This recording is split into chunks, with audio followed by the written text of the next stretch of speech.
Hello, and welcome to the South Asia Hydromet Forum video podcast. External assistance from national and international experts is usually needed to help National Meteorological and Hydrological Services technical teams engage fully on project management, development, oversight and implementation of a modernisation project. In this episode, we explore how advisors and system integrators support the modernisation of Hydromet services. A systems integrator is usually a firm, typically a consortium of individual experts, tasked with designing the new system, developing implementation plans, supporting procurement, and making sure the procured systems work together to support the operation of the Hydromet service. International and national advisors are often tasked with the initial project planning that ultimately leads to the employment of a systems integrator. In some instances, they may also act on behalf of the client as their technical lead. As we will see, there are many different permutations of these roles, and overall success still depends on a very high level commitment to project management from the client.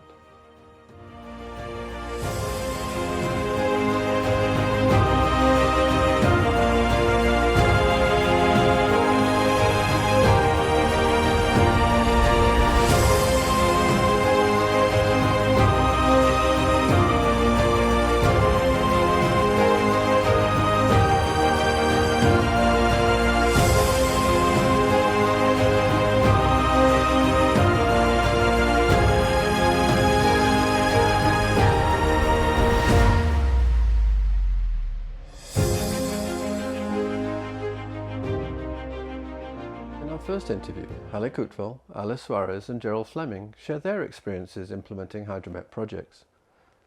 Haleh is currently leading ADPC's team to support the Bangladesh Meteorological Department's modernisation. Alice was the International Meteorology Advisor to the Department of Meteorology and Hydrology in Myanmar, and Gerald was International Advisor on Meteorology to Sri Lanka during the development of the World Bank Finance Climate Resilience Programme. Hello and welcome, Alice, Gerald and Haleh, to the SAF video podcast. Today I'd like to focus on your respective roles as project implementers representing individual experts and teams of integrators. I'd like to start with Haleh. Now, you're leading a meteorological systems and service integrator team supporting the modernisation of the Bangladesh Meteorological Service. Could you explain the role of the integrator team? Yes, thank you, David. As you have correctly pointed out, I'm leading the work of the Meteorological Systems and Services Integrator Team, or MSSI for short, in Bangladesh, as part of the implementation of the Bangladesh Weather and Climate Services Regional Project Component A, which focuses on strengthening meteorological information services. There are also two other components to the project with a focus on hydrology and agroclimate information systems. The MSSI was appointed to ensure that the specification and implementation of the different elements of the monitoring, forecasting, delivering meteorological information and services required to modernize the Bangladesh Meteorological Department, or BMD, would be part of an overall coherent plan. And the MSSI was mobilized immediately following the conclusion of the contract formalities in December 2019 and started its work with the first mission to Dhaka in February 2020. And we are still there. The work of the MSSI consists of several components. The first thing that we had to do was assessing the existing status of technical, human, and institutional capacity of BMD and making recommendations for improvements, and these recommendations were then used for the next phase of our work, which was designing the future monitoring, forecasting, and service delivery systems and supporting the implementation of these systems.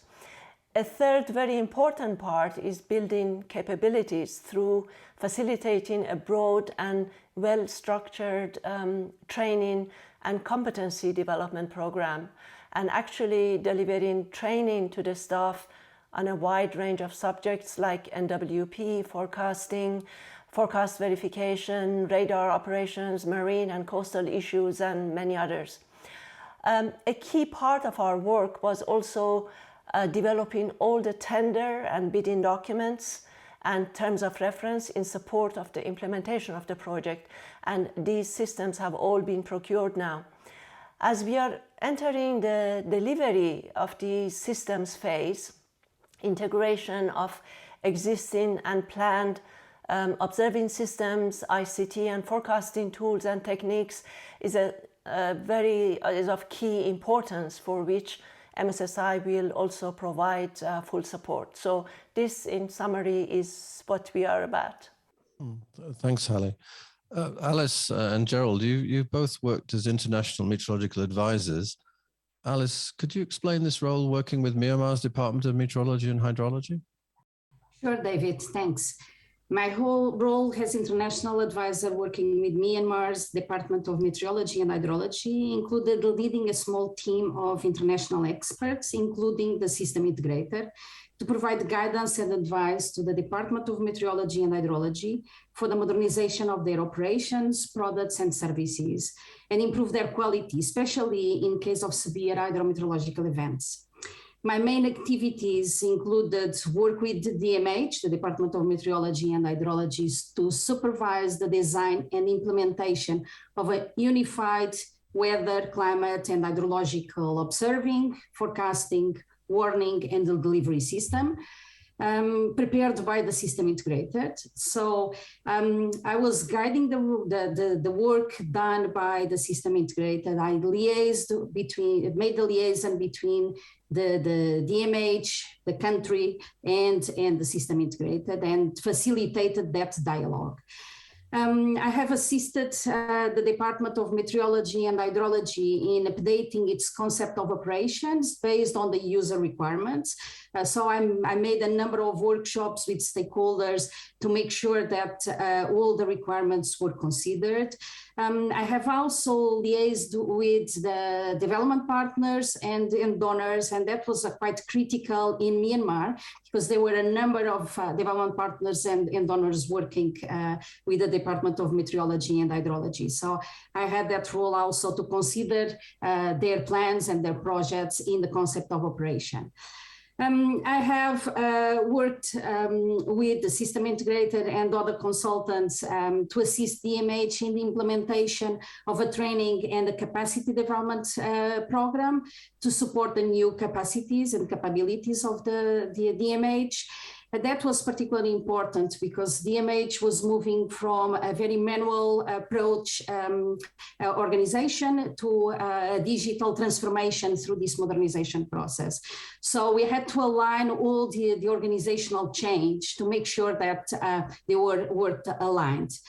I have supervised all consultants involved in the process, provided guidance at all levels, from the senior management of DMH to project director to component director to the people involved in the implementation of the project. And initially I thought that I would provide guidance on meteorology, but at the end I was providing guidance on all aspects related to the project, from strategic to even procurement and financial and management aspects. So was my overall approach in Myanmar. Oh, thanks, Alice. And Gerald, you had a similar assignment in Sri Lanka, but in this case, you focused on the initial development of a modernization project. Could you highlight what was intended in this role? Thanks, David. Yeah, the Sri Lanka project was maybe a little bit different in that it was quite holistically looking at disaster risk reduction. So it wasn't just engaged with the meteorological service or the DOM, the Department of Meteorology in Sri Lanka, but with three other agencies, the Irrigation Department, which had responsibility for hydrology and flooding matters, the National Building Research Organisation, which had responsibility for landslides and preventing them, and the Disaster Risk Reduction Authority itself, the DMC, Disaster Management Committee. So there was 4 different organisations, and the project was to look at each of them and strengthen each of them, but in a manner which all of those strengths would be brought together to deliver much better disaster risk reduction services to the Sri Lankan people. So I was meteorological advisor working mainly with the DOM, the Department of Meteorology, and I had a counterpart hydrological advisor working mainly with the irrigation department. But at all times we had to see the bigger picture as well as the organisation we were working with. Obviously within the DOM I was looking particularly at improving their infrastructure and their services and seeing which ways they could modernise best. But that had to be seen in the broader context of how that would then contribute to the better services in conjunction with the other organisations. So we were preparing for this, and we had an excellent project team and project director who was, if you like, independent of all the other four agencies in themselves, but trying to drive the project forward in a kind of a unitary manner. Thanks, Gerald. So, I mean, we all know that these projects are not without their problems, and each of you faced a variety of difficulties in your different assignments. Gerald, I'd like to start with you. What challenges did you face in Sri Lanka?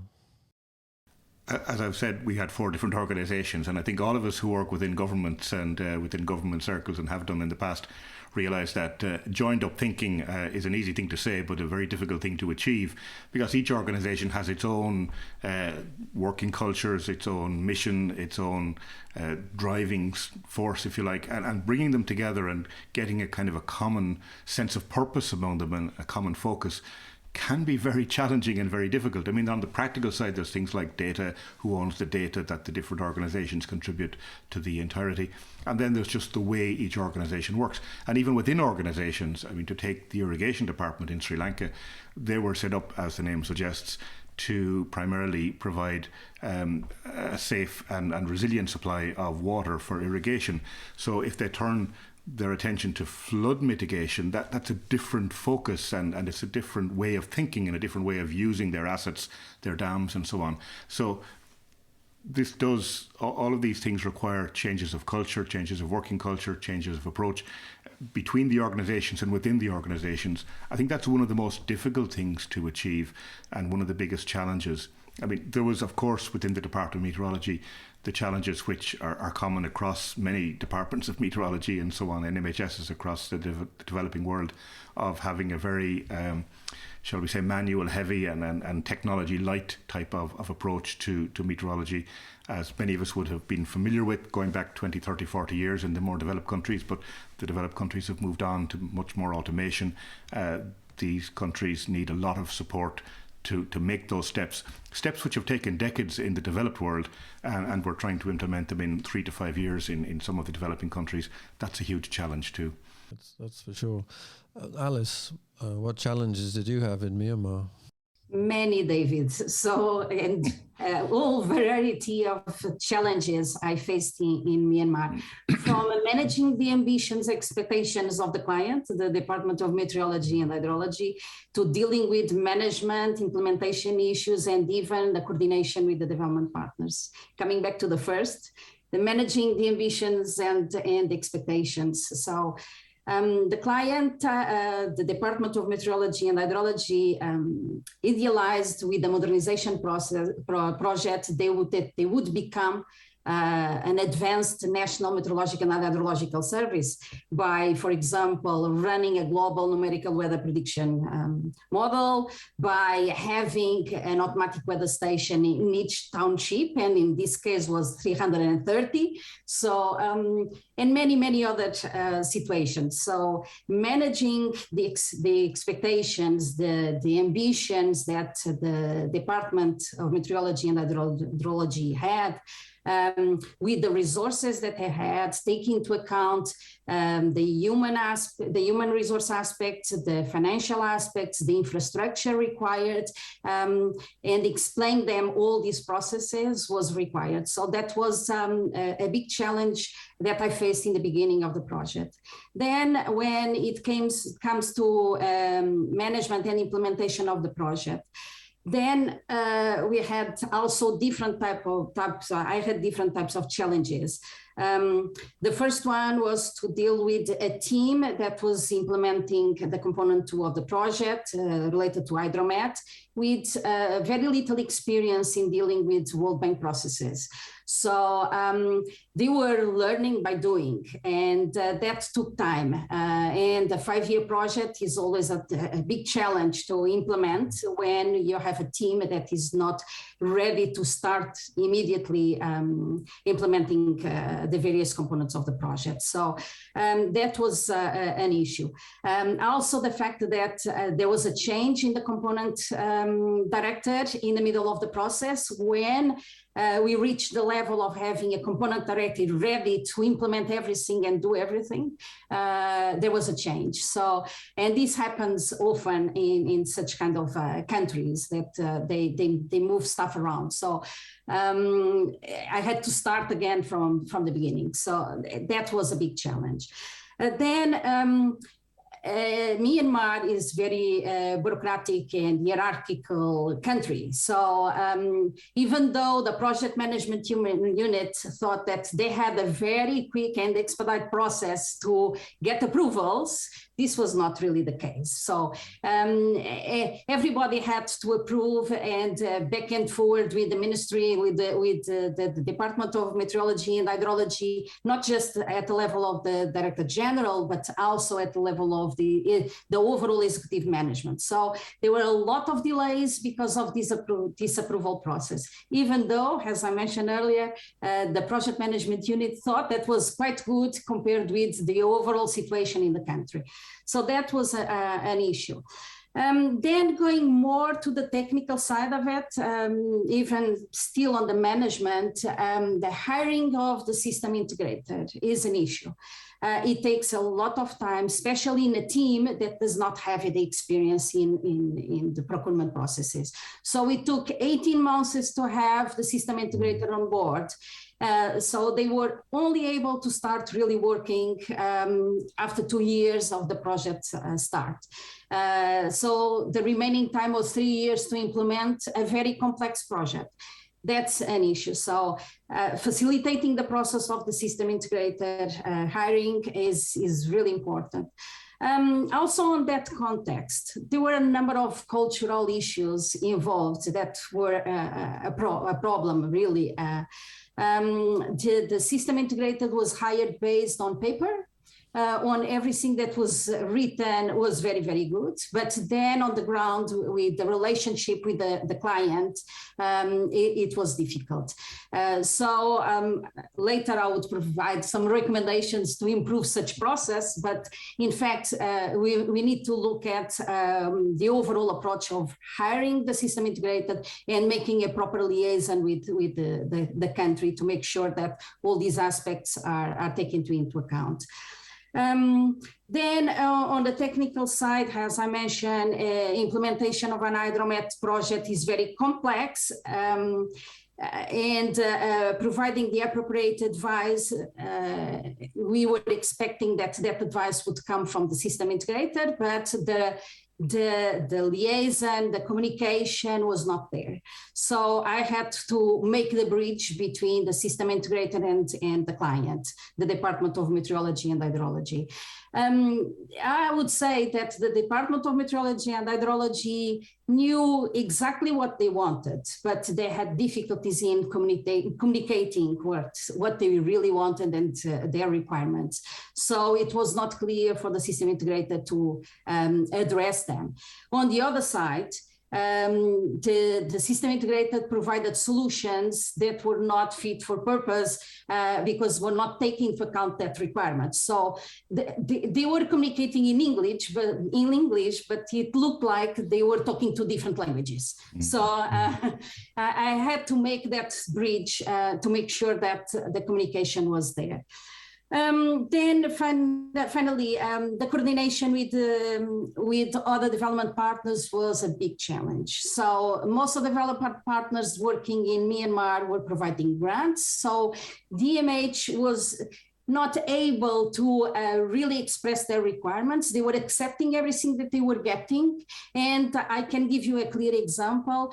At a certain stage, we had 5 different forecaster workstation software to do the same issue in the same forecast office, because one was dealing with satellite visualization, satellite imagery visualization, the other was dealing with radar, the other with the model output. So at the end, we know that all these softwares do the same, and they were able to integrate all these products and data. So it was an issue of dealing with development partners on accepting what they were providing, and also demonstrating what they really need at the DMH side. I had been involved in many discussions with development partners to make sure that they were on board on this integration approach and with the developments that we were implementing throughout the project. So that were my overall challenges. Thank you. I mean, you raised some very important issues. Haleh, you are the systems integrator. So an example of a systems integrator. So what are the issues you face in Bangladesh? Well, we also faced a number of challenges in the project, and perhaps the most important of these was that soon after our first mission, our inception mission in February 2020, of course, COVID broke out. And we had to do all our work remotely from then on. Running a complex project where all our communication, planning and design work, training, procurement and tendering activities, etc., had to be done remotely was indeed a big challenge for the whole team. This was especially difficult when none of us had gained sufficient familiarity with the organizational work style of BMD and met with the stakeholders or spent enough time with the management and with the technical team or with the rest of the administrative team. So all of these familiarity as well as starting the project had to be gained remotely, and again that provided quite difficult to start with. Under these conditions, I could wish for getting a bit more timely feedback from BMD on many of the reports and documents which we were providing to them over the course of the last 2.5 years. But all of these reports and documents were of necessity technical, complex and long, and we even organized a number of seminars for BMD and the PIU, particularly on different aspects of the design of the systems, to explain to them what we were doing, because we were not getting really feedback from them. But it's understandable, and we completely understood why this was also difficult for them to do that, because everybody there was also working under difficult conditions. Very often they were under total lockdown and they had to work from home without good access to internet, etc. So on everybody's part, this was a bit difficult. But on the whole, in my view, one major issue is that the absorbing capacity of BMD in comparison with the complexity of the project was not quite sufficient, and BMD required a bigger team and more focus dedicated to the project in order to be able to read, to absorb, to respond, and to ask questions from us, and to use this absolutely fantastic expertise that MSSI collectively has among them as a valuable resource which is available under the project free to the entire BMD. But I must go also on the positive side. I don't want to spend all the time on the negative, the challenges, but on the positive side, I feel that I'm extremely fortunate to be working with a team where each member has the highest level of excellence, expertise and knowledge in their own field, and who have worked in an exemplary manner to do their work and also to work together as a team. I could not be asking for a better team, and this to me is an essence of the success of a system integrator team, that they can work together as a team and they get on well with each other and everybody supports each other. A very important positive side is also that most of the team members are from the region. And in this way, they are familiar with the culture, the climate, the challenges of working in that particular environment. And this is very important in my view. They didn't kind of come parachuting from another part of the world without understanding anything about South Asia and Bangladesh in particular. Our deputy team leader is from Bangladesh, and as a former DG of BMD, he is highly respected by the BMD staff. And this has been a great help in solving problems on the ground and keep things moving when we could not do that ourselves remotely. We also have a very good project director who provides guidance and advice as needed without interfering in our work, but he's always there to listen and to move things forward. We developed very good communication with regular contacts and reporting system from the start with him, and in my view that also helped the project very well. So we had challenges, but I would say between a positive and negative, on the whole we managed to do the project so far well with all the positive aspect that we also had. Well, thank you. So to sort of wrap things up, I mean, I have one more question, and it's perhaps the most important one. I mean, based on your very extensive experience your just extensive experience altogether, whether it's as a systems integrator, as an international advisor, or working on bank projects or other development partner projects, and your past in terms of working in different organizations, what improvements could be made in the way future modernization projects are implemented? And I'll just go around in order. So Alice, Haleh and Gerald, if you just sort of pick up that question. Thank you. David, I would say that there are many aspects that we can touch. I'll start by the system integrator because I raised a number of issues in relation to the challenges that I faced. With the system integrator, I think we need to change the process of hiring. At the moment is really a paperwork exercise, and in my view, we need to have a demonstration of the capacities, have a proposal presented to the country during the process of selection, not just in paper, but also through really an event, a meeting, so that we can also understand aspects such as culture, the relationship that can be built with the client. That I think is critical in the selection process of the SI. Also, in relation to the SI, Haleh pointed out an important aspect of bringing people from the region because of the cultural aspects and also to understand the climatology and so on. And I think this is also critical to bring to the SI team the local people to participate in the implementation of the project.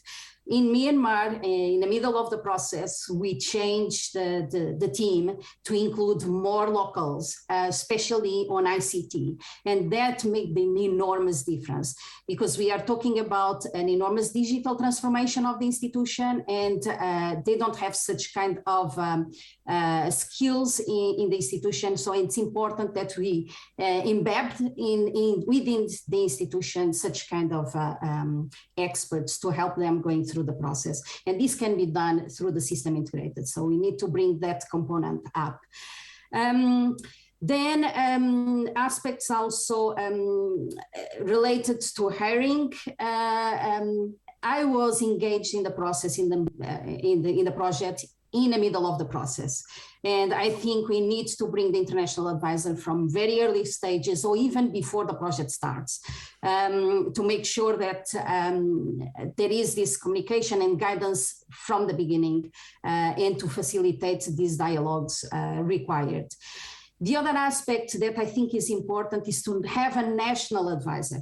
Not all projects have such kind of person embedded in the team, but it helps a lot by doing the liaison between the international advisor and the client. So it helps, it facilitates the day-to-day activities that are required, and I think it's critical if we have a national advisor. And we were very lucky in Myanmar because we got the former DG of DMH, so she knew exactly what was required. She was part of the development of the preparation of the project, so it it was quite good in have her on board.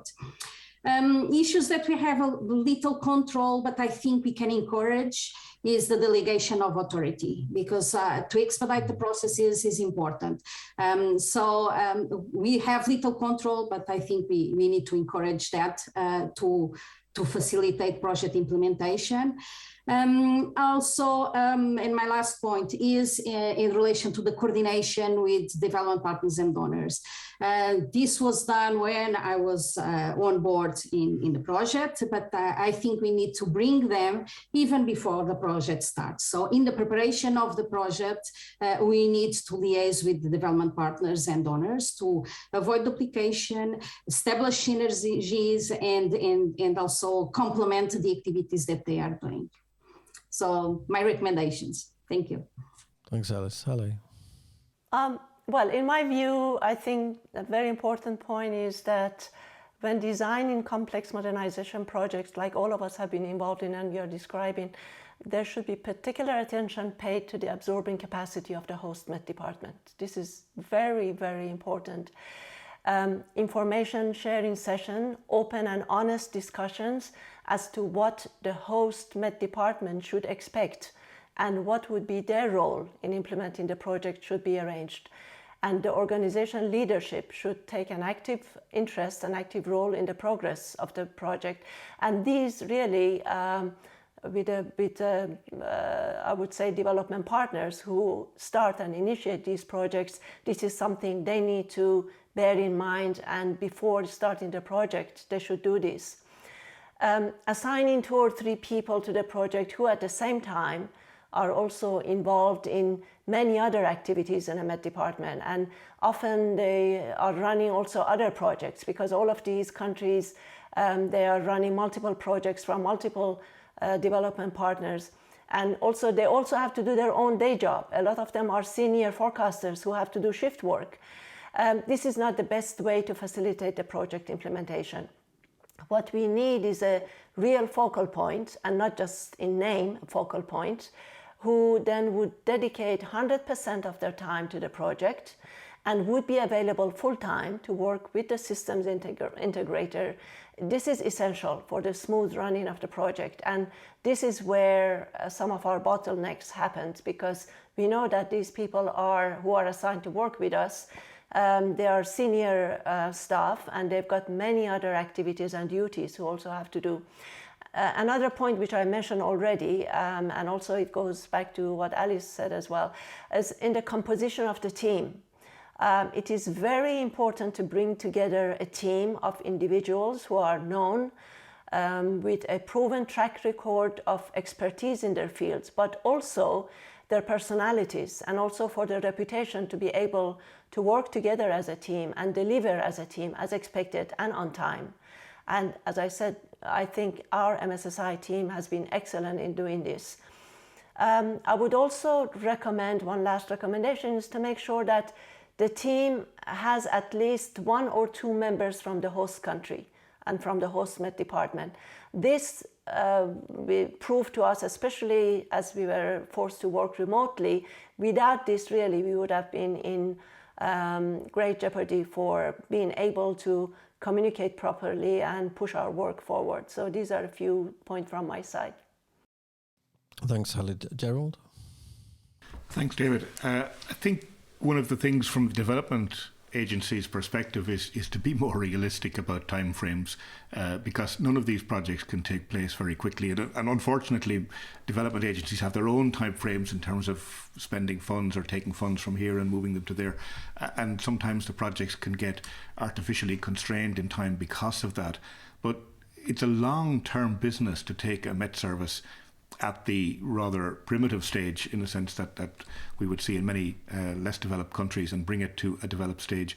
It doesn't just mean bringing in lots of equipment, it means retraining staff, and as Haleh has mentioned, and Alice knows this well too, time of staff is a very, very big constraint very often in both running and engaging with these projects.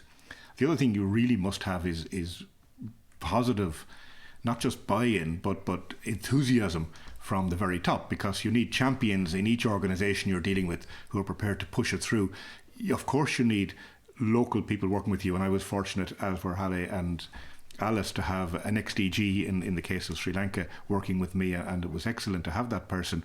But he was working with me on one side. You need within the organisation the motivation that this is something that we have to do, and the authority to push it through. And unfortunately, we see that over the sort of time frame of a project, people change, people retire, more people come in. So you need that motivation coming from ideally some person who's going to be around for the long haul, and that may not even be within the Met Service, it may be at a higher level within the government structures, who is prepared to put themselves behind this project and push it forward. So I think that's really, really important. And then you need commitment from the government as well, that they're prepared to both hire the necessary number of staff and pay them appropriately, that the thing can be sustainable in the long run. Because we've all seen situations where in most of these countries, people, particularly in ICT, who get trained, they go off to the private sector, the pay is better, the expertise is lost. And without that expertise and without that long-term building up of staff capacity, then the infrastructural investment is very often just wasted in the long term. So that commitment has to be there from government, I think. Thanks very much. I wanted to kind of sort of reflect a little bit on what you've said. And in particular, a couple of points. One, the last point you made, Gerald, in terms of the kind of stability within government. Now, this is, as we are seeing before us at the very moment, this is very difficult. There's a lot of changes going on in a lot of countries, and it's very hard to find stability in government. It's the services themselves can be quite stable, but the actual government around them is less stable. So that's one problem. The thing that Alice, you mentioned this idea of sort of having a different way of hiring, and in a way, it's sort of what came to mind was it's like the way you hire an architect.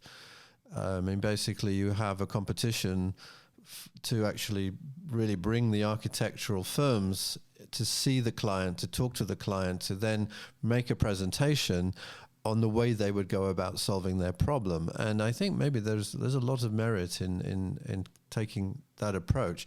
But it also, it's in a way, I think that also ensures that you pick up on the point both you and Haleh have made, that you need to have local representation, because if you wouldn't know enough about the organization without having people on the team who really understand that. So, I mean, that has great merit. I want to add one more thought, and that is what is your opinion about things like turnkey solutions, design, build, operate, transfer? I'm open this to any of you. What is your feeling about that approach versus the way we've just described this? Because we've been talking particularly about how you really help the client run the project, think for themselves, own the activities, and a DBOT is something quite different. Do you have a feeling about how that might work or should work? Anybody? I think it can work, but it imposes quite a significant requirement on the government side to up their game in terms of staff numbers, because if you bring in a lot of technology and suddenly up that side of it without providing the sustainability through staff training and support and staff numbers, that solution, I think, won't succeed in the long run. It wouldn't be my favourite approach, because I believe it's probably better to kind of grow the development organically, within the service. I think that leads to a better long-term solution. However, that's a longer term, in terms of time frame, that's a longer term approach as well, and it may not always suit. It has its place, I think, but it needs to be very carefully matched with the commitment from the government side in terms of the staffing complement and in terms of the staffing remuneration and so on, so that staff are retained. Well, Go ahead. Go ahead, Alice. I fully agree with what Gerald just said, and I would just add that there is a question of ownership as well. So a turnkey solution, the country does not see it as their own solution, and then does not bring their all requirements in. So that's an aspect that needs to be considered. It might work in some cases, but not in all. So we need always to be careful in selecting such approach.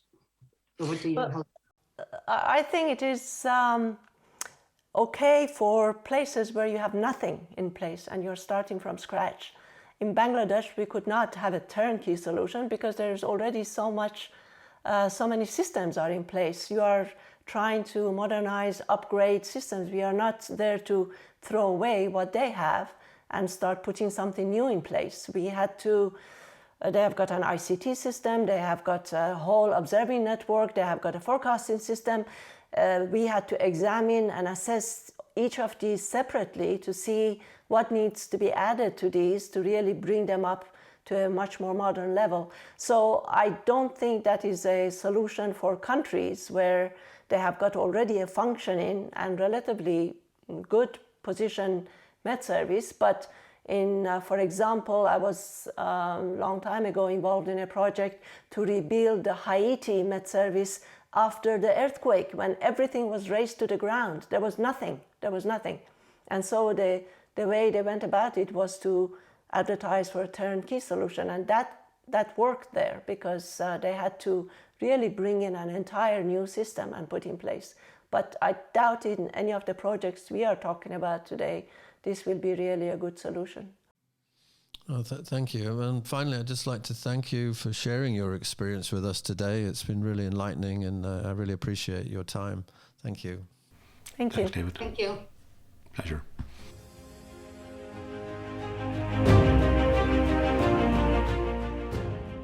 Our second interview, Harri, Pietarila and Chris Cameron-Hann share their experiences implementing Hydromet projects.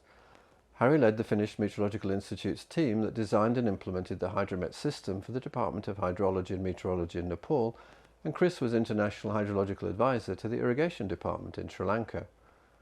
Welcome, Chris and Harri, to the SAF Video Podcast. So this is our second interview focused on designing and implementing Hydromet projects from an international consultancy viewpoint. We talked earlier about the roles primarily from a meteorological perspective, so I'd like to focus a bit more on Hydromet modernization from the hydrological perspective. Chris, you've been an international hydrological advisor to the government of Sri Lanka. What does the role entail? Chris? Yeah, hi David. Yes, I was a team lead for hydrology in Sri Lanka with the irrigation department, and it was my role there to look at different aspects of the hydrological forecasting system and the hydrometeorological system alongside colleagues. And my role encompassed broadly technical expertise in the location of gauge sites and how to put together flood forecasts, flood alerts, and flood warnings for either disaster reduction or disaster risk management purposes. So looking at how to best protect different regions through early warnings. But the role also encompasses looking at the project holistically, so taking in to account political drive, social issues, and also the sort of the sensitivity around what the irrigation department particularly wanted to see, and how those systems would work within the government as we go forward. So trying to build out a holistic solution for them by taking into account, their wishes, and matching up and marrying those up with technical solutions that are available in order to give them something that is not just going to be used for a few years, but used in longevity, and making sure that that system fits with their skills, and where their skills don't match with what they're after, to help them improve their skills over time so that they can have a forecasting system that's right for them. Oh, thanks, Chris. Harri, you've a lot of experience in leading systems integrated teams on behalf of the Finnish Meteorological Institute. and you've had a major project from 2014 to 2020 to provide support to the, and ongoing, I think, to the Department of Hydrology and Meteorology in Nepal for their design, procurement and implementation of a World Bank finance project. Could you start by just saying, what did that project entail? What is the role of the system integrator? Thank you. Basically, the project entailed full technical modernization of the DHM whole value chain, starting from the observations to the service delivery. Basically, it included some new major observation instrumentation, new weather radar, or first weather radar to Nepal, also the lightning location system, sounding stations, 100 surface observation systems, hydrological systems, a lot of technical modernization of the observation systems. It included also the IT system modernization, the HPC for numerical weather prediction, databases, data management systems, and so forth. And of course, the forecasting system modernization, the new numerical weather prediction model implementation, forecaster workstations, modernizing the processes for the forecasting and service delivery, and also finally also new services to the different customers. Of course, most importantly, new services for the agriculture. So there was also included like a sub-project for the AMIS system in Nepal to integrate the new DHM data to the AMIS system and delivery of the agriculture advisories to the agriculture sector. In addition to this technical modernization, there was also updating the legal framework, new organization, staff profiles, and of course a lot of trainings to the staff for the new systems, how to operate, maintain, and utilize the new data for new services, and how to cooperate with the stakeholders and end users. That's, of course, the very important factor. So quite a comprehensive project. The objective for the project was quite high. Some of the results were realized, but we are still working on the final results to be realized with the project. And Harri, what the way that you sort of put together a team, how does that work? You mean the system integrator? Yes, team? Yes. Yes. Most of the staffing was from the FMI from Finland, but we had also subcontractors from UK, for example. Observation expert was from the UK Met Office. Of course, we had to have a local expert team there available for Finland. We don't know the Nepali legislation, so we had the legal experts, procurement expert locally hired. And also you have to have for this kind of big project, complex, challenging project, you have to have a very good local team to support the everyday communication there on the ground. So we had something like 6 to 8 local staff hired for the project full time. Thanks. I'd like to kind of move on a bit to think about now some of the challenges, of which we know there are many. But so despite the relatively modest size of most Hydromet modernization efforts, these projects are very technically challenging. This can also be compounded by a host of other issues that impact project implementation. So, Harri, I'd like to start with you. What have been the most serious challenges for a systems integrator? This is a hard question. So maybe the serious challenge was the most serious challenge was that there were so many challenges in the Nepal during our project implementation phase. So there was a lot of the external risks were realized in the Nepal during the project. So for example, the major earthquake happened there during our implementation. I was there myself when it happened. So very terrifying issue there.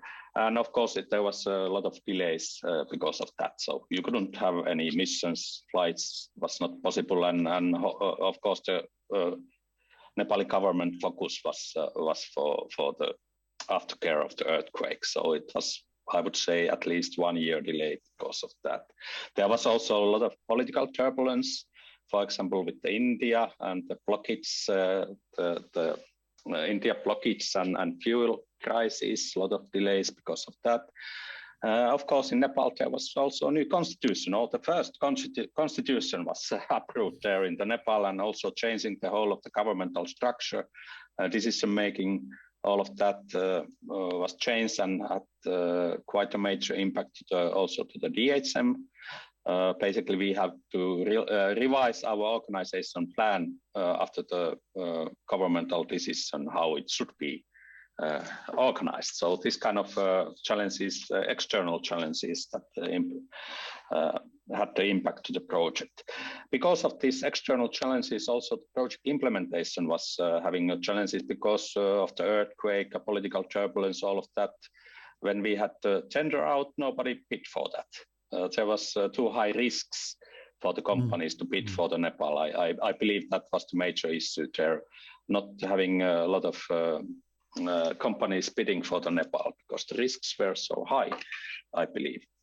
Of course, there was also some internal challenges in the project. Maybe one of those was what you mentioned in the beginning. You mentioned that these projects are modest in the size.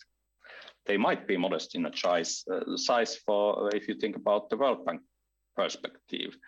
But if you think about the perspective of the country or the perspective of the implementing agency, the beneficiary, the DHM, the size of the project was over $30 million. If you think about the turnover or the budget of the DHM, it's multifold for that. They have never been implementing such big projects, never been responsible for organizing such big procurement packages, for example, the weather radar. So they didn't have knowledge on how to run and manage this project in the beginning. So there was quite a long learning period was needed for that. And of course, because of this, they didn't have the knowledge. Of course, it took a lot of time and errors and iteration. Many of the packages were like re-announced many times, and the decision-making process was delayed, and this kind of issues were there. Maybe one of the challenges also was, I believe, is that the World Bank rules and procedures, they differ from the local legislation procedures. So we faced a lot of this kind of contradictions, so that there is a local legislation that is telling that you have to make the process slightly differently, and because you have to implement both of the rules, so then there is a little bit like more work needed to be done so that you can realize all of these packages. So quite a lot of challenges. Well, can I mention still one? Because yeah, please. I believe it might be even the most important challenge is I call it like a broken phone syndrome. Because in these projects, there is so many players. There is, of course, system integrator. In the World Bank, there is a World Bank team leader, the World Bank staff. Then the World Bank hires a lot of consultants also to follow the projects and also to comment the system integrator work. Then there is DHM, the implementing agency, and they have the project management unit, the hired staff to manage the unit. So there is a lot of different kind of players that are working on the same issues. And at least I noticed quite many times that there might be, most probably there is a missing information, so that all the information that you provide are misinterpreted when it goes to the next step. Of course, our obligation is to report to our client, the DHM, and the DHM then reports our work to the World Bank, and the World Bank then reports the work to the consultant that he has hired for following or comment our work. So then there is many steps in the information chain, and I have a feeling that it's not working properly, so that the information is not disseminated in the whole chain like it was the original information. We'll come to reflect on this later, but I wanted to just ask you to elaborate on one other point that you made, I mean, there's a lot of work that has to be done. These projects are very complicated, and there is a very narrow window in which these projects are actually executed. I just wanted to go back and just start at the beginning, because it takes so long to hire a firm like a systems integrator.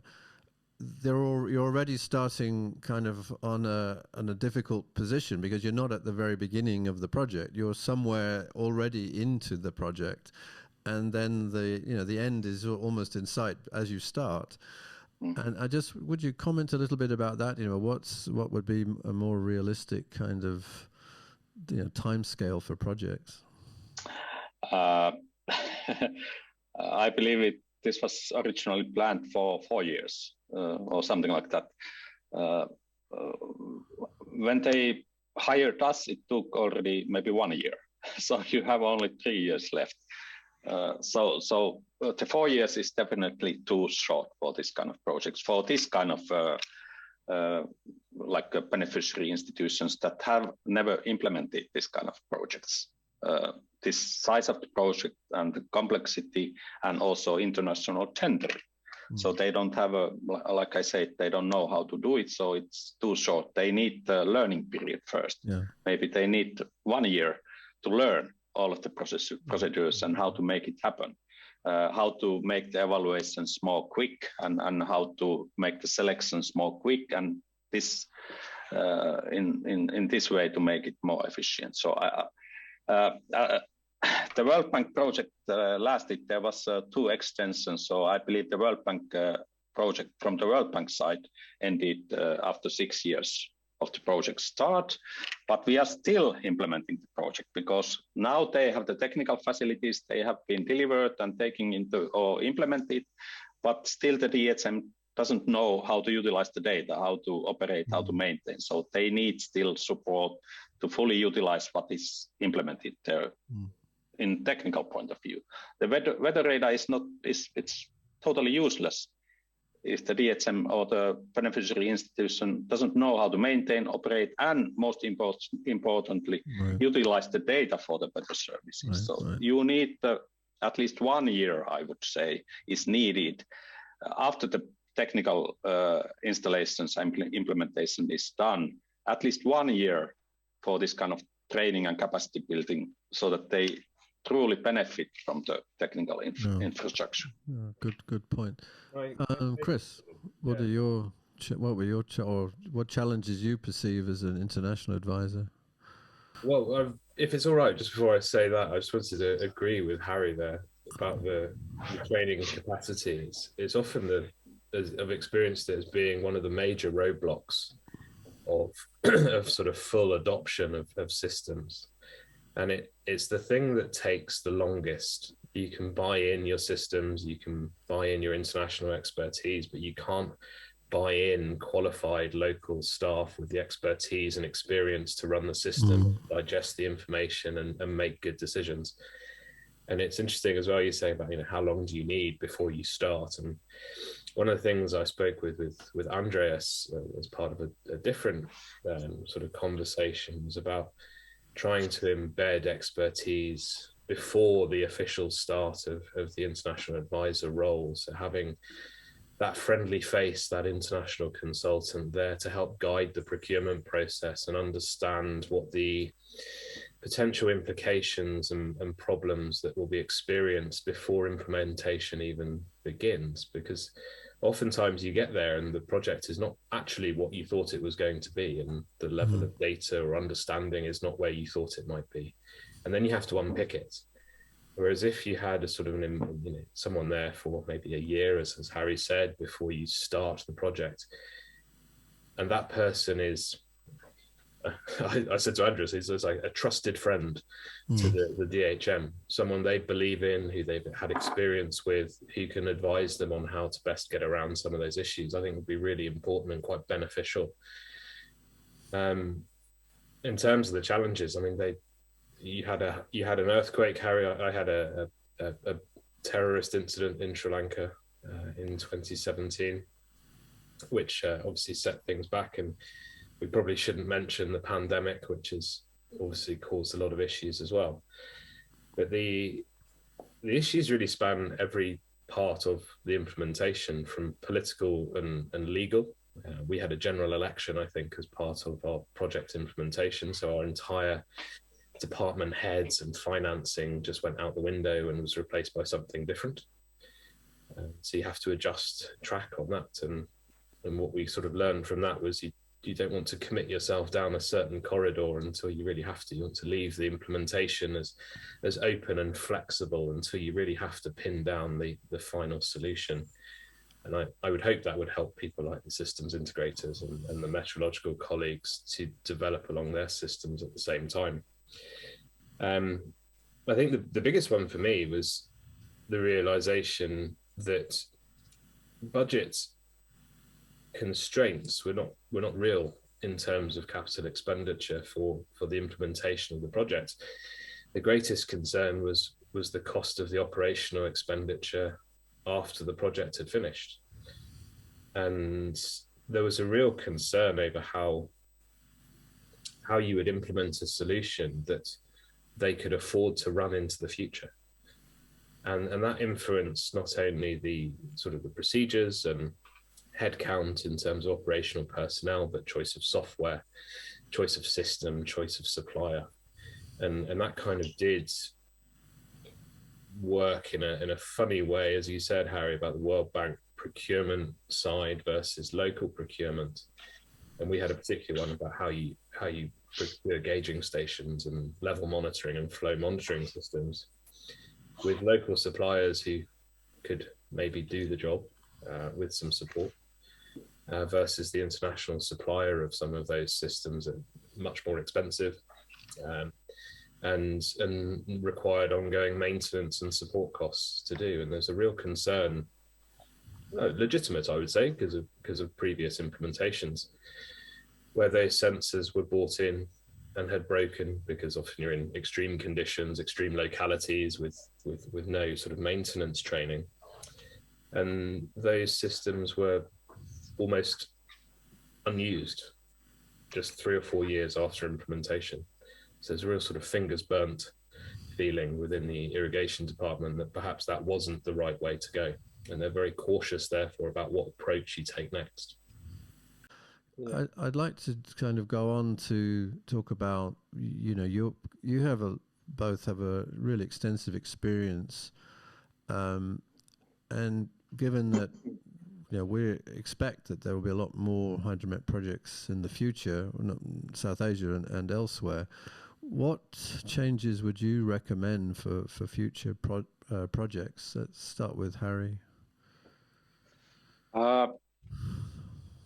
I'm a great believer of twinning partnership myself. So I have implemented numerous twinning projects, EU or Finnish funded projects. So twinning meaning that there is a sister institution, like a peer-to-peer cooperation. So I'm a great believer of that, and that I don't know whether it's included nowadays in the World Bank projects, but at least in the Nepal project that wasn't there.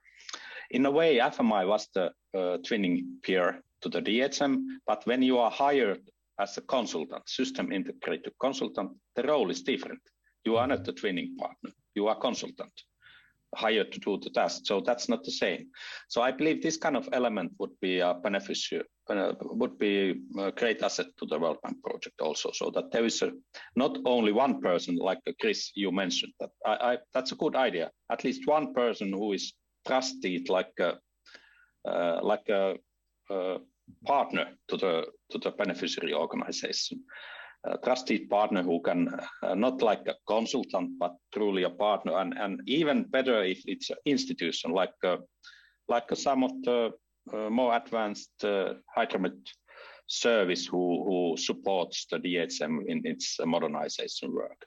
So I believe that could be a good like a way forward or improve, or at least that could be somehow tested.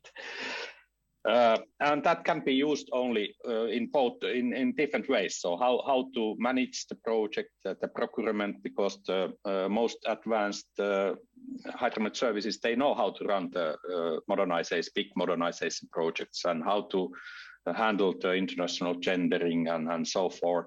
And they are also knowing how to transfer the knowledge. So it can be used also to training and capacity building, this kind of issues. So that could be one. Maybe a little bit the same. So I wouldn't recommend to invent any new consulting layers in the project, because now there seems to be a lot of layers of consulting experts or companies who are somehow doing the same issues. There is the system integrator, there is the advisors, and then there is also World Bank hires like the consultants to check whether the advisor or the system integrator is doing well, and maybe there is another pool of the consultants who are iterating the same work again. And then you have to remember that there is also a World Bank team, the team leader who is working on behalf of the World Bank, checks that everything is going as is agreed, and the project is following the World Bank rules. So they have also this kind of role, and I don't know whether it's an efficient way to implement the project truly. At least I have faced that it causes a lot of this kind of unnecessary iteration and delays in many respects, the tendering process or the plans and so on. It takes a lot of time for this iteration. And this is quite a narrow field, the hydrometeorology. In the global perspective, there is not so many good quality consultants available. So, and if there is a huge pools of consultants, it might be that all of them, they don't have expertise to do the work, and that might cause also a lot of delays. We faced a lot of delays because I'm now honest. We had some of our technical experts were truly the best in the field. For example, our weather radar expert, and then there was some World Bank hired consultant to check whether the work was good or not, and this consultant didn't have any expertise on the weather radar. So you can imagine what can happen. So it's a very frustrating and time-consuming process in this way. So please do not hire any new layers of consultants for the project management. And one recommendation maybe in the beginning, not only like a twinning partnership, but maybe it's also a role of the World Bank to train the implementing agency, the DHM, train in the World Bank rules and procedures, and also train how to manage this kind of big projects and how to manage the tendering and contracting and all of this. Of course, there is the local legislation, but there is at the same time the World Bank rules. So they have to know very deep how the World Bank project is to be managed and what are the World Bank procedures and roles. So I believe this is partly also the World Bank. When they give the money, whether it's a loan or grant, so it's also World Bank responsibility to train the implementing agency how to manage the projects. That's an interesting point, and I'd turn to Chris because, I mean, Chris, you have a lot of experience in Sri Lanka, and you've worked with a project management unit on the government side, which is very experienced. And I think it was interesting to have your views on that. Firstly, they were excellent, actually. The PMU were excellent. I think if they did have a bit more visibility over procurement issues between local legislation and international donor-led rules, I think that would only serve to enhance it. Because a couple of times we went down a bit of a blind alley thinking we could do something, and then it turned out we couldn't. And that actually worked both ways. We as a steering group wanted to offer things in a certain way, and that was not part of the legal framework of Sri Lanka. The one that links this together for me was the hiring of local staff for flood forecasting, and it wasn't until 3 or 4 months into the project that we really got under the skin of the issue of how they recruit staff into the irrigation department, and the fact that that was a legally set obligation that they could not hire anyone who didn't have a certain type of degree. And that was set at national government policy level. So they have this CARDA system that if you are not a qualified engineer, you cannot work in the irrigation department. Or if you are in the irrigation department, you can't hold the title of someone who would be able to man and staff the forecasting centre. And as we're sort of all aware now, with the technical advancements in forecasting software and systems, you don't just need engineers. You need people who are experienced in computing and data science and statistics, all the way through to environmental legislation. And those all have a big part to play in that system. And we couldn't do it. It was just a no-go. So it's a really tough problem to get around those different legal frameworks. Chris, you touched on the idea of this sort of interface. I mean, at the beginning of a project, having somebody like you as an advisor, kind of really helping to shape the initial development of the project, which then makes it easier for systems integrator team to come in and actually do the heavy lifting in terms of designing the details of a project. That seems to be something that is happened rather in a happenstance way rather than in a deliberate way up to now. I mean, is that a kind of recommendation you would make, that that's kind of a good way to bring together these two different kinds of skills within a project? I think so, and I think you're right.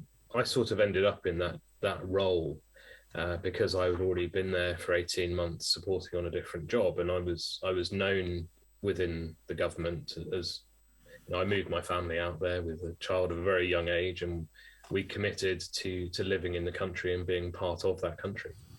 And so consequently, I was trusted to offer them good advice, whether or not that was what they wanted to hear or not, or whether or not it went contrary, in some cases, to the way that the implementing consultants were running parts of the job. But they trusted me, and therefore I was engaged with them, and we understood eventually exactly what they were after and what the challenges were.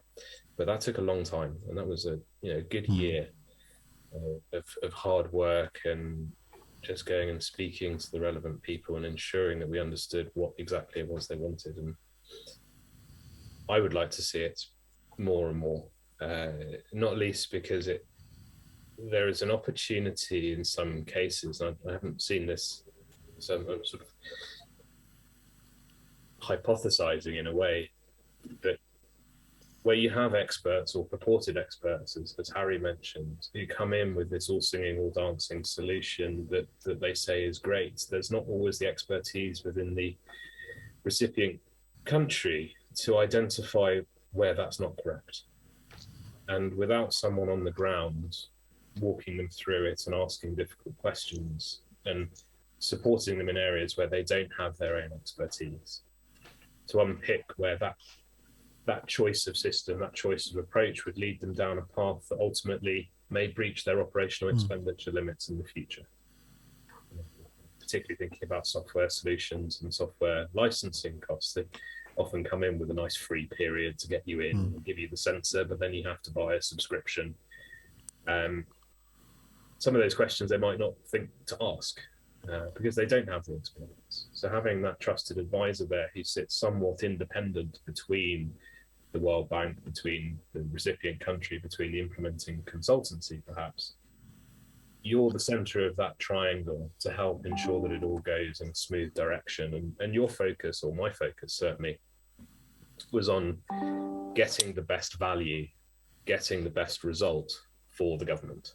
Yeah, what you've just said, reflecting a little on Harri's point about not creating a more bureaucratic, complex system, it seems to help, to my mind, and having also experienced working with Chris and Gerald Fleming in Sri Lanka, that if you have people like that, the bank side is, and I'm sitting on the bank side, so the bank side is much more relaxed about how the engagement goes because you trust those individuals. You're not really there to check on the homework. You're really there to work with those individuals who are going to help shape the program.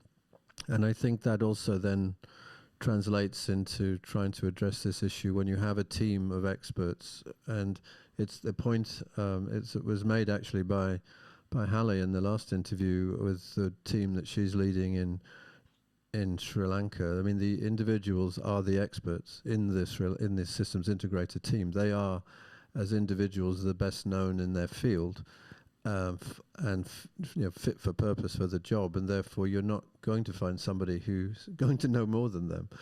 And really the bank then has to focus on just making sure that everything is as smooth as possible between the government and the bank, and that those obstacles which exist in all programs are addressed, and that's the job, is minimizing the risks, minimizing the problems, as opposed to checking the homework.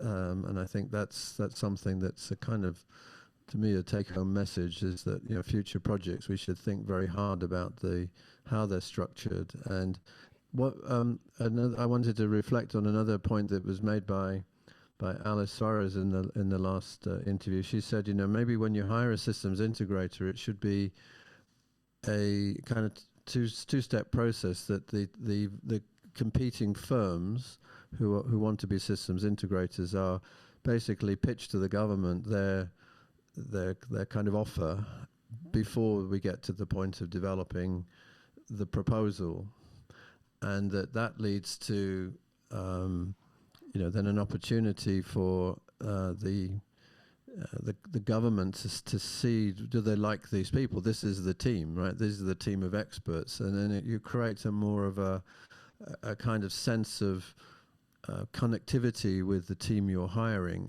very much like you hire an architect, right? You have a competition with an architectural firms, and you choose the one that's made the best pitch to you, that's thought about your problem, thought about how they want to work with you. So you kind of increase. It's not like the first day you see the team is the day you start the job. You actually have seen them before.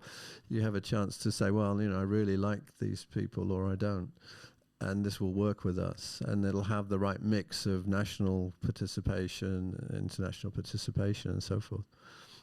So that's seems to me an opportunity. Would you comment on that?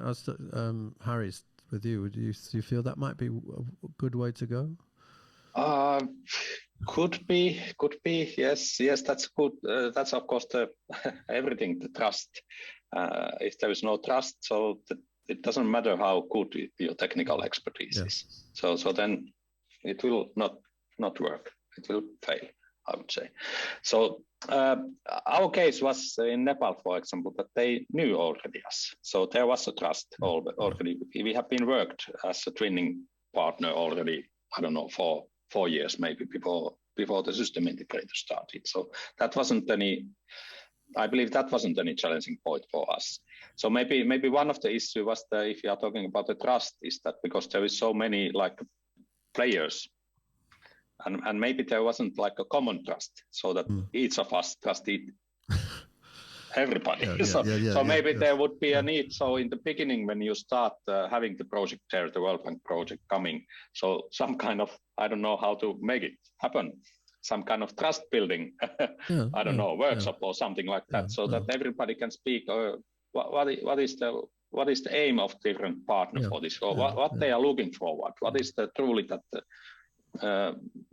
what they are looking forward for the project? And if you have openly statements there from different players, so maybe that's the way to build the trust also somehow. And of course, everything is it's a people. So people have to meet face to face to have the trust for each other. So maybe in this way, I don't know.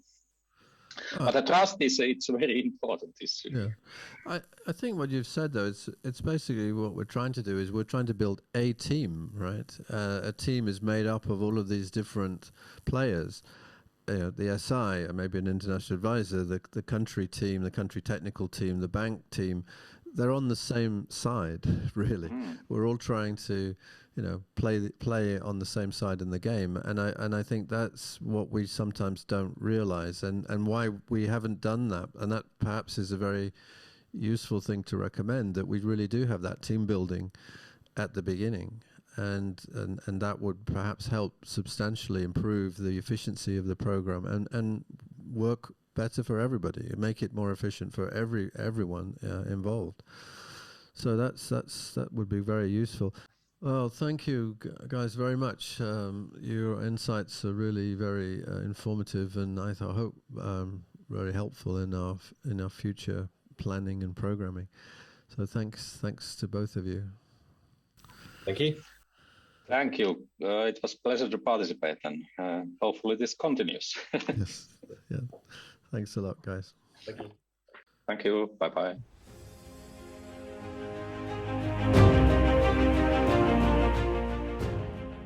In our final interview in this episode, I spoke with Stephen Wade about his experiences as an international hydrological advisor in Myanmar and asked him to reflect on the recommendations of our other 5 guests. Welcome, Stephen, to the SAF video podcast. Stephen, I'd like to start by asking you about your experience as an international hydrological advisor to the Department of Meteorology and Hydrology in Myanmar. What lessons can we draw from that experience? Thanks, David. I worked with the Department of Meteorology and Hydrology for more than 4 years as an advisor from the outset of the AirBM project, involving a lot of the procurement of the main contractors and implementation stages. I think the 3 really big lessons I would pull out are fully appreciating the scale of the project and the large organizational changes required for this kind of project. Spending a lot of time working on the interfaces between the Met Service and the people who use their services, particularly the other departments who are directly involved in the project. And finally, the importance of capacity strengthening, which I think everyone agrees on, but the client needs to give their staff sufficient time to work on implementing the project. And also any technical assistance really needs to be spot on. So we kind of need the right technical advisors with the right personalities who can get alongside and work with their counterparts in the Met Service. So in our previous interviews with advisors and systems integrators, several recommendations were made, and I'd like to go through some of these with you. And let's start with the concept of trust.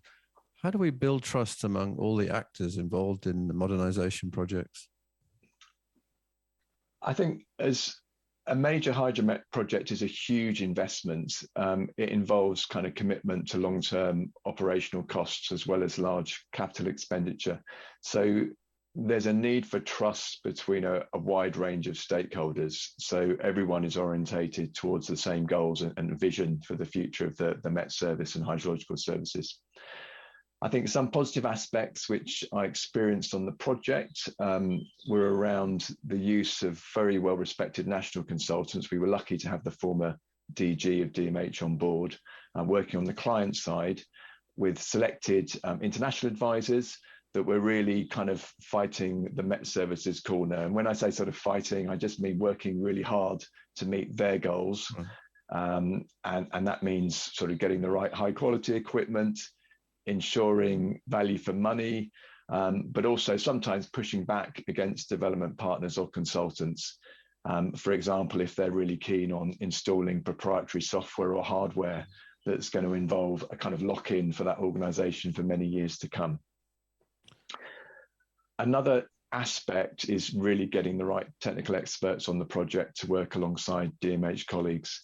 And on our project, this included kind of field scientists, hydrologists working in the field, but also included staff drawn from the kind of wider WMO partnership and kind of consultant hydrological and flood modeling experts.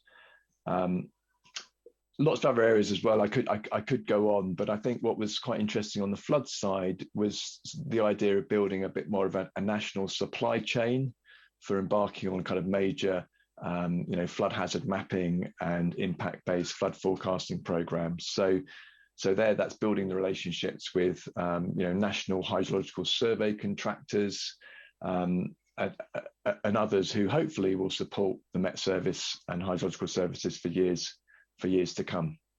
Well, thanks. Hiring systems integrators has been based in the past on written submissions in response to requests for proposals. And in our discussions with Alice, she suggested that we should introduce a two-step process, with the first step consisting of a presentation of the proposed team and a pitch on how they would go about carrying out the task. Haleh also mentioned the need for a proven track record of technical performance. After all, these people should be at the top of their game. So the output of this step would lead to the formal bidding process. Any thoughts on this, perhaps from your perspective in Atkins? Yes, I mean, first of all, I could say when I started the project, we did spend an awful long time on procurement. And that was, of course, adhering to the strict kind of World Bank processes and procedures.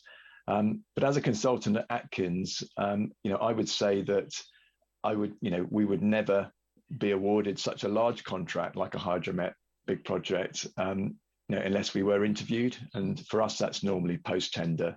There's normally an interview stage where you'd be interviewed by a full, technical panel. And that's just really to make sure that, you've got the right team, and to make sure that you can, really negotiate and iron out any points on what is, a large and complex project. One personal opinion, which, I think I did have learned from this project and this type of project, is that I'm personally not in favor of the kind of the body shopping of a large number of key experts into a new team for a project like this.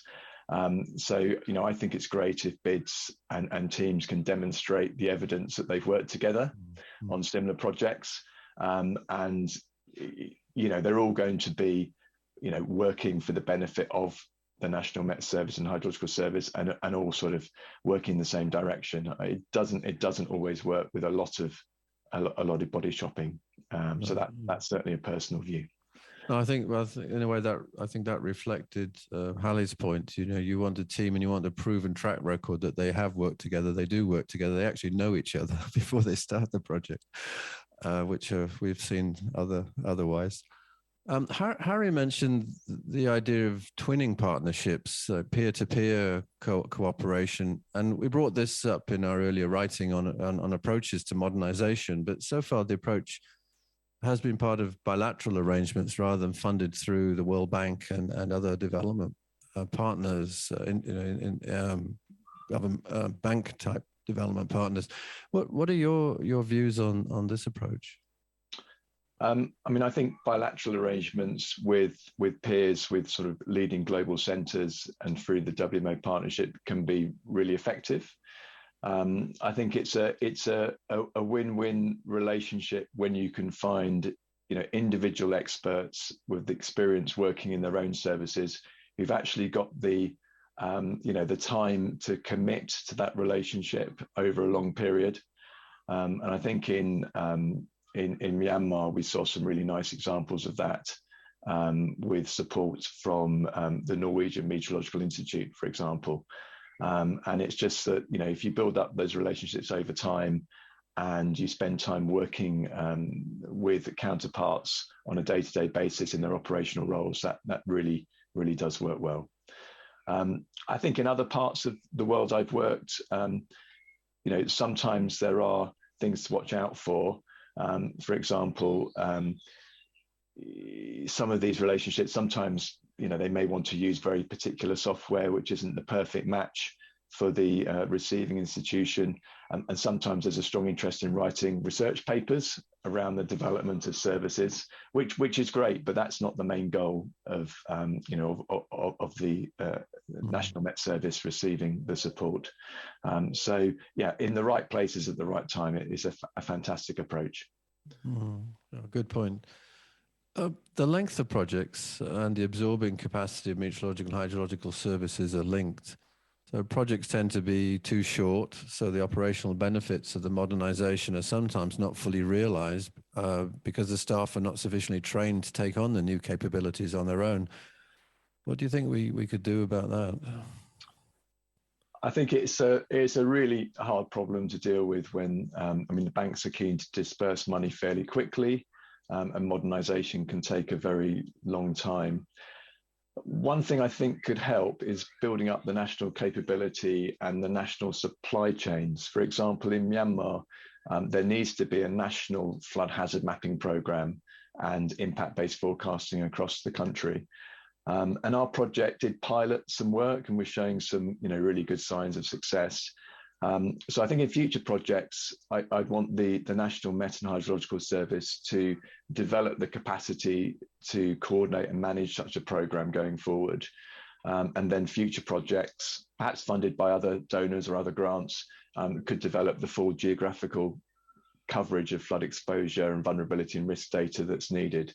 So sort of piloting first, with the initial project having, fairly modest service delivery output targets, and then future projects, ramping up that service delivery across the country. I think that's one way we could go on future projects. The other area where I think there could always be very rapid improvements is where we can, introduce global model reanalysis, or the best products from the global centres rapidly into national forecasting, because I think sometimes there can be some quick wins making the most of that global and regionally available data, rather than relying on trying to build everything up at the national level. So again, we saw some great examples of that, working with partners on the Myanmar project. So it's a bit of a kind of ramp up, sort of stabilize at some level, and then ramp down supports. And in a way, perhaps goes back to the notion of the peer-to-peer involvement. So if you started off by having some kind of, the starting point is really an activity that's not just assessing capabilities, but it's beginning to enhance them before a major investment comes in. So the investment is already got staff trained who are then ready to work on it and get on with it, and then long enough so that you actually see the benefits. So Harri had mentioned that with an installation of radar, it's still not being used in some places because they simply haven't got the capacity to absorb that new technology when they didn't have it at all before. So that's important. You got any thoughts on, from additional ideas on how you'd go about this? I mean, you have a lot of experience in working on these kinds of projects. I mean, do you say, well, what would be the perfect project from my perspective? Well, I think the perfect situation would be the idea of being able to get a sort of almost a dream team together and coordinated program amongst development partners, because there's a lot of investment in this area. Some of it's grant aided, government to government. Some of it is kind of World Bank loans, etc. But yeah, I mean, the best approach is, well coordinated with strong collaboration across all partners. And, I'd like to think that national, Met and Hydrological Service in developed countries are going to be, they're here to stay. They could be great long-term partners for developing countries. And then when there needs to be an injection of greater technical assistance, we need experienced consultants who, are running a long-term Hydromet consultancy business. And I think the blend of the two, we could make very good progress quickly in a number of countries. I mean, in a later episode of this SAF Hydromet, the SAF video podcast, we're going to talk to development partners and how they could improve their practical working relations in countries too, because there's often this competition. It appears to be a competition, right, between different development partners, all occupying essentially the same space, overlapping each other with what they're trying to pour into the country, with very little kind of consideration of the actual absorption capacity of the host. And I think that's something we need to address.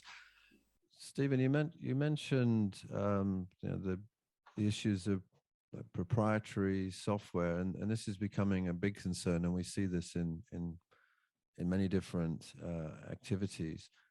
Could you elaborate, meaning that countries really can't afford to make long-term investments in software that's just so expensive over the lifetime of a project? So how do we, in hydrology, there's almost like there are two schools, right? There is the open source school, and then there is the proprietary software.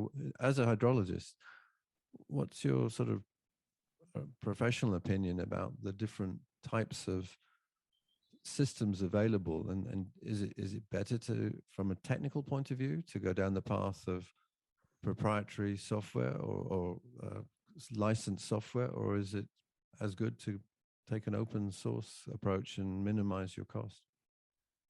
I think, I mean, both camps do have pros and cons. I think, I mean, I'm attracted to open source software, obviously, because of the low operational costs and the fact that, some of the fundamental hydrological and hydraulic, modeling equations underneath the softwares are all the same. And this is really about user interfaces often, and how easy it is for people to actually build a model and operate that model.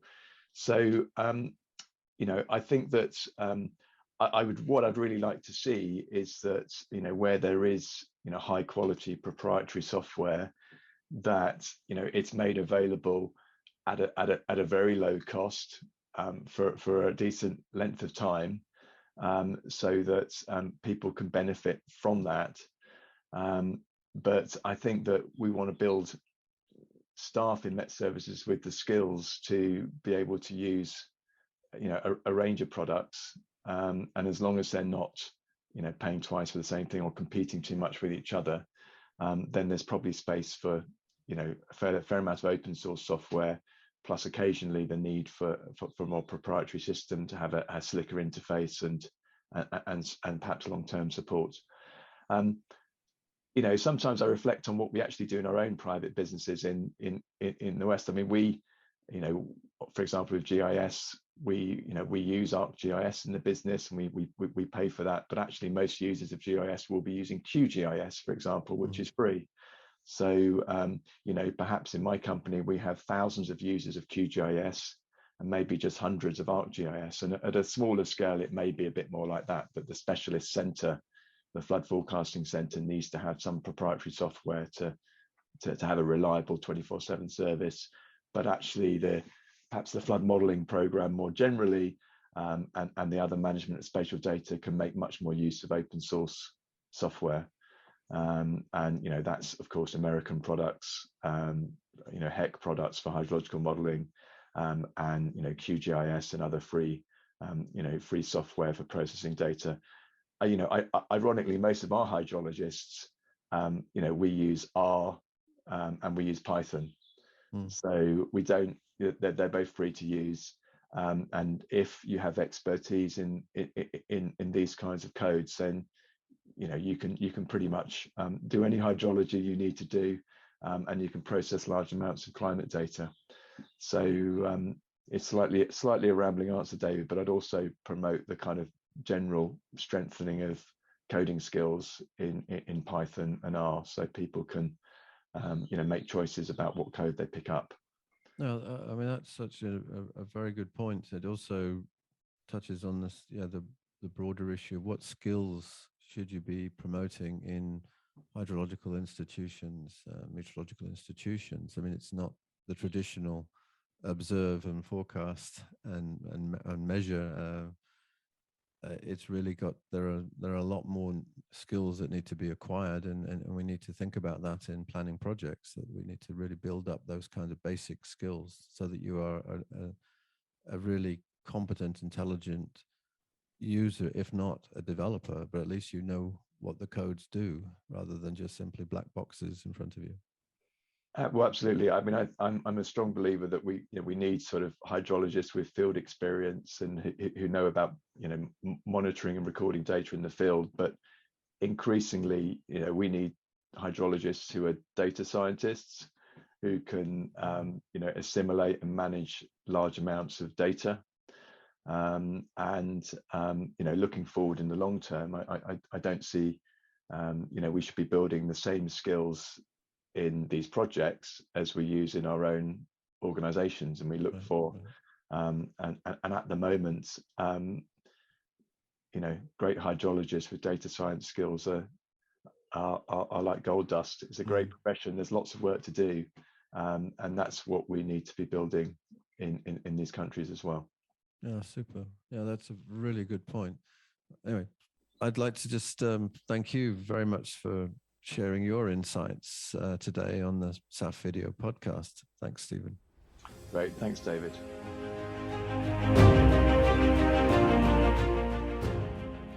As we've seen, there are many ways we can try to improve the effectiveness of Hydromet modernisation projects, and plenty of opportunities to put these ideas into practice in South Asia and elsewhere. As always, you can catch episodes of the SAF Video podcast on the SAF and GFDR websites. Thanks for watching.